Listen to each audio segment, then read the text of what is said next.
আমরা লাস্ট 2 ইয়ারে অনেক কটা ট্রেক করলাম, বাট এই ট্রেকটা একটু অন্যরকম। কারণ আগের ট্রেকগুলো রাস্তা করে দেওয়া ছিল, just you have to walk on those trails. But এই ট্রেক পুরো অ্যালপাইন স্টাইল, না আছে প্রপার রোড, না আছে হোমস্টে। মাঝে মাঝে এমন রাস্তা আছে যেখানে পা পিছলা তো গেয়া। জায়গা যেরকম সুন্দর ঠিক ততটাই কঠিন। To experience this type of alpine adventures trek we chose Hampta pass.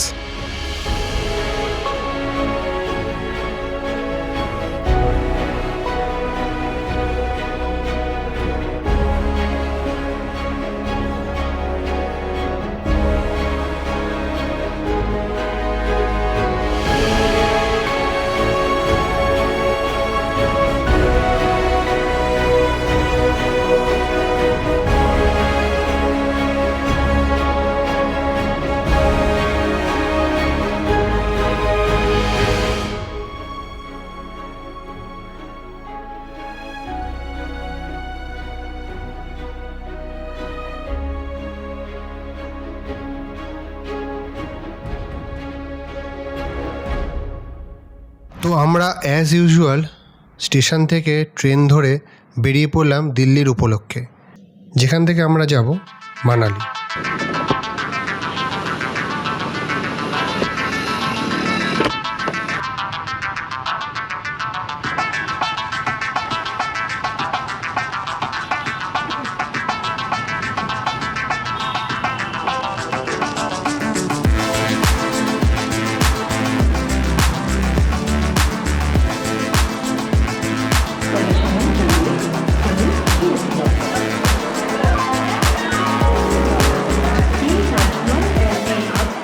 আমাদের কাছে দুভাবে যাওয়ার অপশান ছিল, এক হচ্ছে চণ্ডীগড় আর আরেকটা দিল্লি হয়ে। তবে আমরা চুজ করলাম দিল্লি, কারণ এতে কিছুটা টাইম সেভ হবে, তবে রোড জার্নিটা একটু বেশি পড়ে।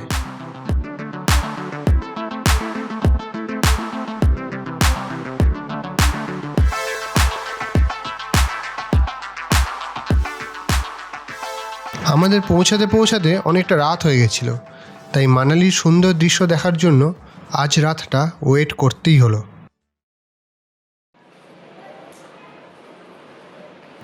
যখন পর্দা সরিয়ে বাইরে তাকালাম, তখন অপূরব ল্যান্ডস্কেপ দেখে বুঝলাম why Manali is called the heart of Himachal.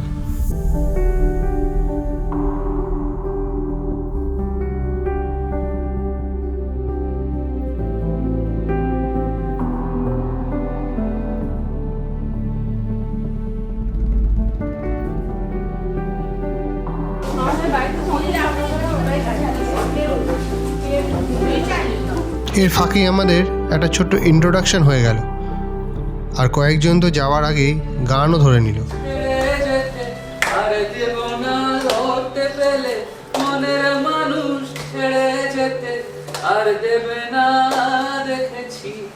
দেখেছি রূপসাগরে মনের মানুষ কাঁচা সোনা।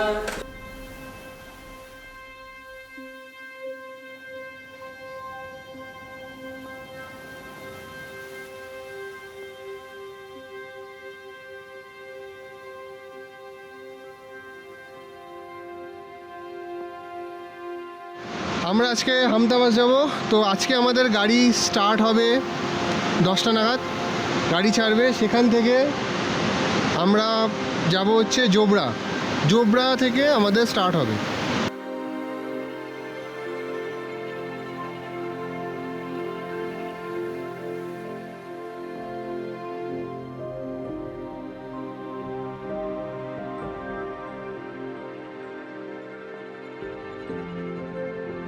আমাদের মানালি ফার্স্ট টাইম আসা, তাই এখানের ল্যান্ডস্কেপ আমাদের কাছে অন্য রকমই সৌন্দর্য লাগছিল।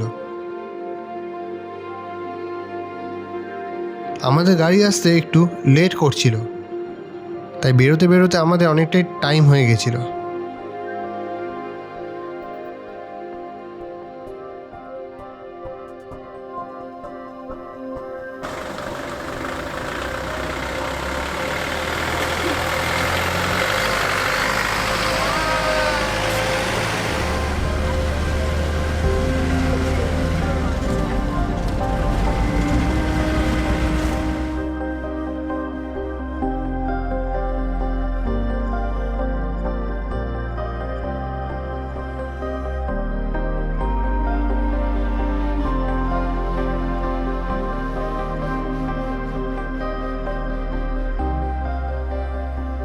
রাস্তার দুধারে সিনসিনারি দেখতে দেখতে অলমোস্ট 2.5-3 কিলোমিটার মানে ওই 1.5-2 ঘন্টা জার্নির পর পৌঁছালাম জোবরা। এইখান থেকে আমাদের হাঁটা শুরু হলো চিকার উদ্দেশ্যে।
আর এই ট্রেকটা একটু অন্যরকমই লাগলো আমার কাছে। ইউজুয়ালি কি হয়, লাইক ম্যাক্সিমাম ট্রেকে হয়ে থাকে অনেক কিলোমিটার হাঁটার পর ভালো সিনসিনারি দেখতে পাওয়া যায়, বাট এই ট্রেকটা কমপ্লিটলি ডিফারেন্ট। 1 কিলোমিটারও আমরা হাঁটিনি, কি লেভেলের সিনসিনারির উপর দিয়ে আমরা হেঁটে চলছি, মনেই হচ্ছে না আমরা সবেই ট্রেকটা শুরু করলাম।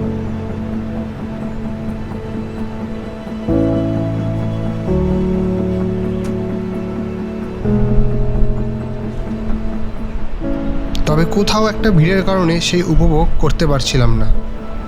এতটা ভিড় আমি এক্সপেক্ট করিনি। জুন মাসে পুরো ট্রেকের মজাটাকেই মানে ভেস্তে দিচ্ছে, খুবই ভিড়।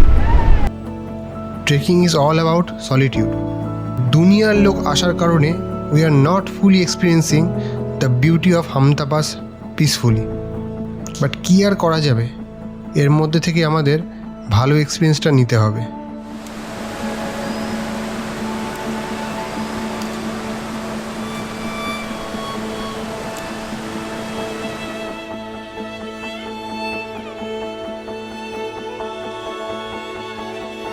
আমাদের চিকা অবধি ট্রেলটা খুবই ইজি আর সুন্দর ল্যান্ডস্কেপের উপর দিয়ে হচ্ছিল।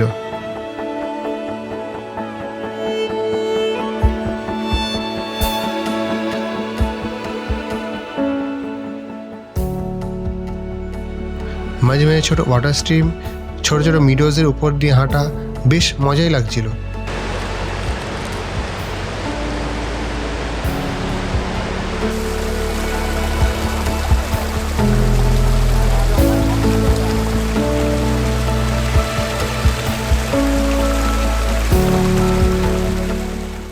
মনে হচ্ছিল হাঁটাটা যেন শেষ না হয়। And that's what I love about trekking.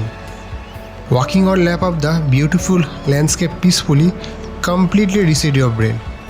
না আছে কোনো টেনশন, না আছে অফিসের ডেলি দৌড়ঝাঁপ।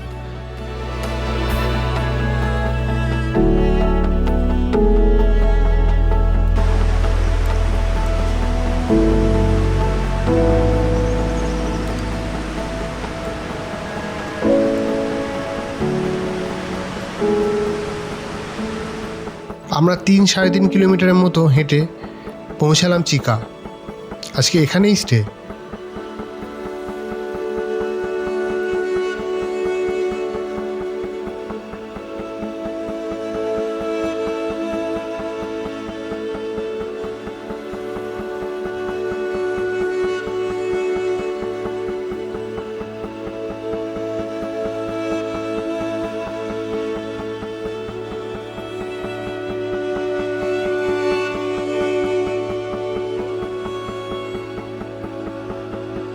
টেন্টে ঢুকতে না ঢুকতেই ডাক আসলো ঝালমুড়ি খাওয়ার জন্য। তার বাড়ির থেকে পাহাড়ে এসে ঝালমুড়ি খাওয়ার এক আলাদাই এক্সপিরিয়েন্স ছিল।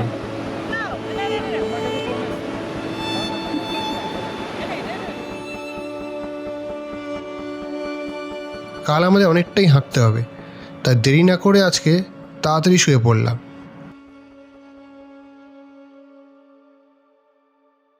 যখন টেন্ট খুলে বাইরে তাকালাম তখন দেখলাম ভোরের চিকা এক আলাদাই সৌন্দর্যে ফুটে উঠছিল।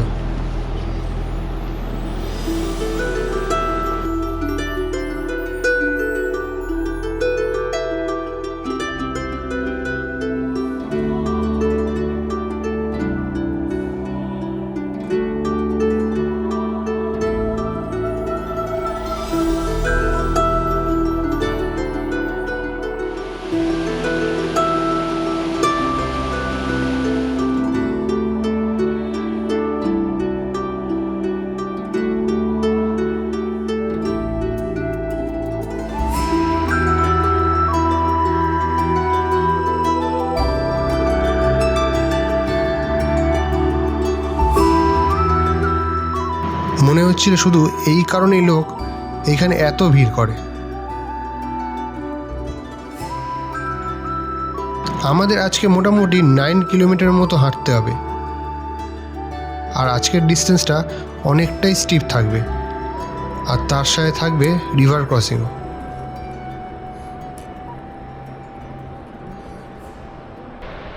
আমরা ওই ক্যাম্প সাইট থেকে এসেছি, পুরো ইনক্লাইন। এখনও ওইদিকে যেতে হবে আরও।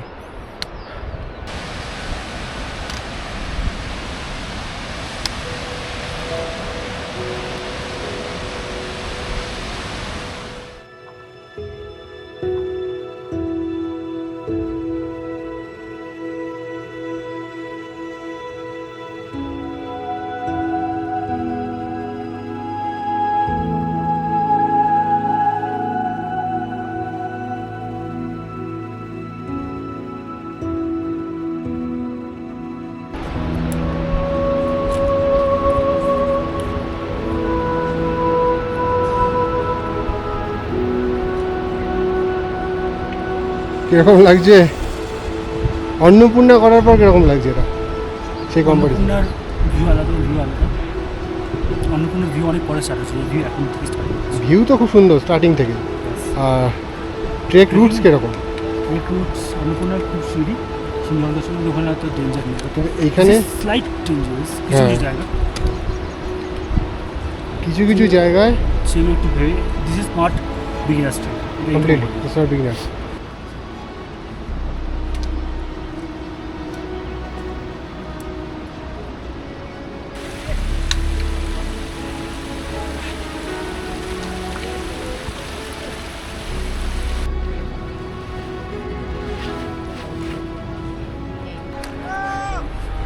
মোটামুটি সেকেন্ডে মোটামুটি স্টিফ, ভালোই স্টিফ আছে,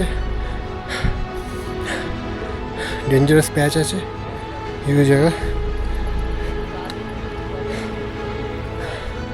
দেখি কালকেরটা কতটা স্টিফ হয়।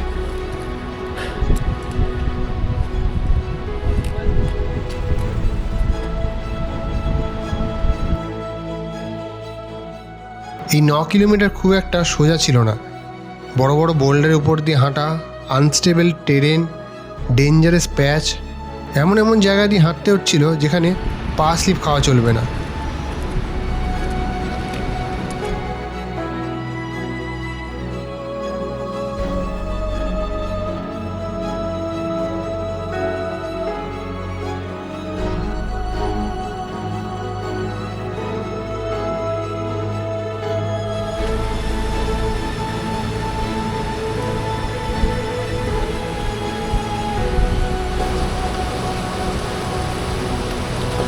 দেখে দেখে দেখে দেখে দেখে দেখতে দেখতে দেখতে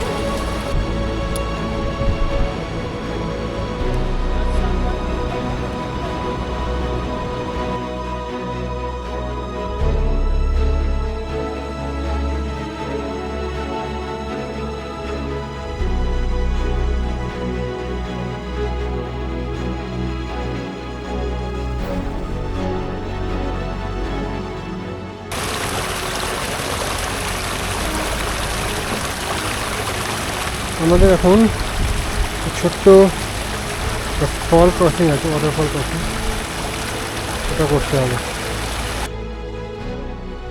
রিভার ক্রসিংয়ের জন্য আমি প্রচুর এক্সাইটেড ছিলাম, তবে জল বেশি না থাকায় খুব একটা আমাদের অসুবিধা হয়নি।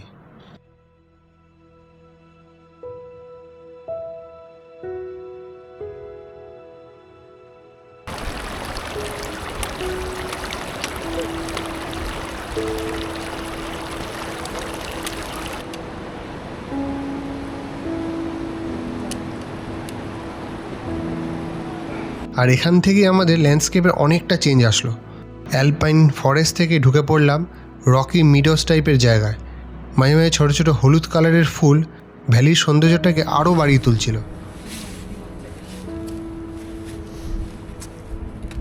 পুরোটাই পাথর। আমি আর অরুণদেবী একসাথে আসছি এখন। সব অনেক কিছুজন পেছনে আছে, কিছুজন আমার সামনে আছে।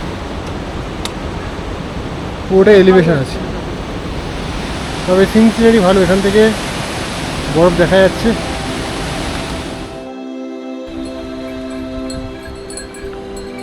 আমরা বুঝতে পারছি আস্তে আস্তে অ্যালটিটিউড গেইন হচ্ছে। অল্প হাঁটলেই গলা শুকিয়ে আসছে, পায়ের জোর কমে আসছে। এবার আমাদের একটু রেস্ট দরকার ছিল। ক্যাম্প সাইট দেখে কতটা খুশি মনে হচ্ছে মন থেকে। ভীষণ আনন্দ হচ্ছে। আর আজকের ট্রিপটা মানে একদম খাপ মানে টাইমলি হয়েছে পুরো ব্যাপারটা। কিন্তু এক্সপেক্ট করিনি এতটা তবে টাফ ছিল। যতটা ইজি ছিল। It wasn't easy, but it was worth it. Yes.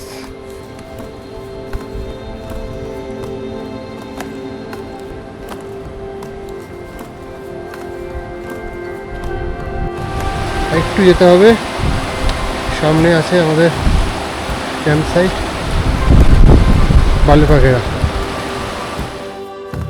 বালুকাঘেরা। 3800 মিটারের উঁচুতে অবস্থিত রানী নদীর পলি জমে জমে মাঝখানে বালির একটা বিশাল এরিয়া তৈরি করে দেয়, তাই এই জায়গাটার নাম বালুকাঘেরা। তবে 2 ঘন্টার পর বালুকাঘেরার পিকচার পুরোপুরি বদলে যায়।